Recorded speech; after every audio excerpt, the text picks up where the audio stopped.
Rebonjour les amis. Cette fois-ci, je vais vous parler d'un troisième livre, si vous voulez, de l'Ancien Testament. Ça s'appelle le Lévitique. Évidemment, je voudrais vous dire immédiatement que les 5 premiers livres de l'Ancien Testament, qui sont la Genèse, l'Exode, le Lévitique, le Livre des Nombres, le Deutéronome, ont tous été attribués comme auteurs à Moïse. Parce que ça couvre la période où Moïse a restructuré, si vous voulez, les tribus d'Israël. Et je pense que c'est important qu'on puisse, sauf qu'il faut comprendre aussi qu'il y a eu énormément de retouches, de telle sorte que même les dernières retouches qui ont pu être faites et que l'on connaît, si vous voulez, qu'on est capable d'identifier, remontent à peu près au 5e siècle avant Jésus-Christ. Alors que la période de Moïse, on le situe davantage entre le 16e et le 12e siècle avant Jésus-Christ. Et puis, peu importe les dates, ça, je pense que c'est pas important. Mais ce que je peux vous dire, c'est que on vient d'écrire, un peu comme on le ferait aujourd'hui si je me décidais, moi, d'écrire l'histoire de Jacques Cartier. Alors que Jacques Cartier était il y a en l'an 1500 puis qu'aujourd'hui, moi, je décide de faire l'écriture, si tu veux, de son histoire, peut-être 500 ans plus tard. Alors, c'est important de voir que toute cette période-là a été sous l'emprise de la mission de Moïse comme tel. Le Lévitique comme tel est composé de 37 chapitres. Ces chapitres-là sont voués en partie aux éléments suivants. Mais c'est comme si on se disait, dans un autre livre, on va vous parler davantage des lois civiles, mais dans le livre de Lévitique, on va vous parler davantage des droits ou des lois spirituelles. Comment on doit structurer notre relation avec Dieu? Évidemment, vous comprendrez que là, on parle au 16e siècle avant Jésus-Christ. Aujourd'hui, est-ce qu'on ne devrait pas se poser la question? Comment, moi, je vais décider d'établir mes liens avec Dieu? Combien je vais faire en sorte de structurer ma relation avec Dieu?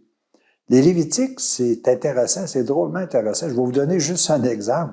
Savez-vous que la dîme que l'on paie aujourd'hui, en tout cas pour ceux et celles qui la paient, a son origine dans le Lévitique? Ou à ce moment donné, on a dit tout simplement, écoutez, il faut que vous participiez aussi à la tribu de Lévi qui est consacrée uniquement à notre relation avec Dieu. Donc, je vous donne juste cet exemple-là. Mais en soi, il est important de voir que la structure de notre relation avec Dieu qui est incluse à l'intérieur du Lévitique comprend les éléments suivants.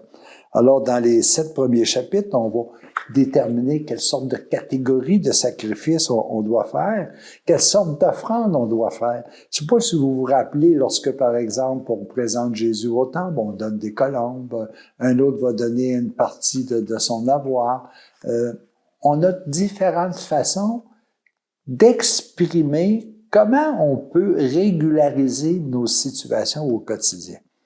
Alors ça, c'est les premières parties. Alors, on va vous identifier une foule de catégories de sacrifices qu'on doit faire. Est-ce que, par exemple, aujourd'hui, est-ce que je suis prêt à sacrifier, à rendre sacré, si vous voulez, une période de mon temps, plutôt que de faire telle chose, je vais faire telle autre chose. Alors, c'est des éléments qui sont comme ça. Après ça, on va parler pendant une période de temps sur comment on va, parce que comprenez-vous que le Lévitique, c'est le livre des gens de la tribu de Lévi. La tribu de Lévi n'avait pas de territoire. Elle était consacrée à notre lien avec Dieu. C'était les prêtres du temps, si vous voulez. Et ça, je pense que c'est important de pouvoir voir comment était structuré. Alors, il y a des chapitres qui sont consacrés. Comment est-ce qu'on fait une investiture de prêtre, de lévite? Comment l'investiture sacerdotale se fait? Regardez, aujourd'hui, on voit des prêtres qui sont habillés pour la célébration de telle façon. Ça remonte jusque-là. Comment on doit faire en sorte, comment les prêtres doivent être établis. Il y a après ça une démarche qui vient compléter, c'est la catégorie des impuretés. En fait, c'est ce qu'on détermine comme étant pas correct. N'oubliez pas qu'il n'y avait pas avant de code, il n'y avait absolument rien. Alors là, on va vous dire, il faut pas que tu voles, il faut pas qu'en quelque sorte tu crées de l'infidélité, que tu sois impur, que tu sois. Et ça, c'est toute une série de démarches qui disent, attention là, il y a des éléments d'impureté qui peuvent nuire à votre relation avec Dieu. Là, on l'explique. Et puis, je peux vous dire une chose, si vous avez le goût d'aller faire un petit tour, même si c'est un livre qui est, à mon avis, difficile à lire, vous allez vous apercevoir que ce qui était, il y a peut-être 16 siècles avant Jésus-Christ, est encore existant aujourd'hui et que l'on a les mêmes problématiques face à un établissement d'une, comment je pourrais vous dire, d'une saine relation avec Dieu. Alors, je pense que c'est important que vous puissiez regarder ça. Un autre élément qui est intéressant et que je vous dis, j'ai le goût de vous dire avant, qu'est-ce que c'est que l'impureté? L'impureté, on pense à toutes sortes de choses. Là. Bon, OK, des gestes sexuels, puis bon, on va... Non, l'impureté consiste à agir comme un être pur alors que l'on est impur. Les amis, il n'y a pas grand monde qui est totalement pur ici-bas. Mais comment ça se fait qu'on est capable d'essayer de faire croire au monde qu'on est pur? C'est ça, l'impureté. L'impureté, c'est pas une question d'acte, c'est une question d'état d'être. On veut paraître pur, alors qu'en réalité, notre germe, il est impur, dans le sens où on n'agit pas convenablement comme on devrait le faire.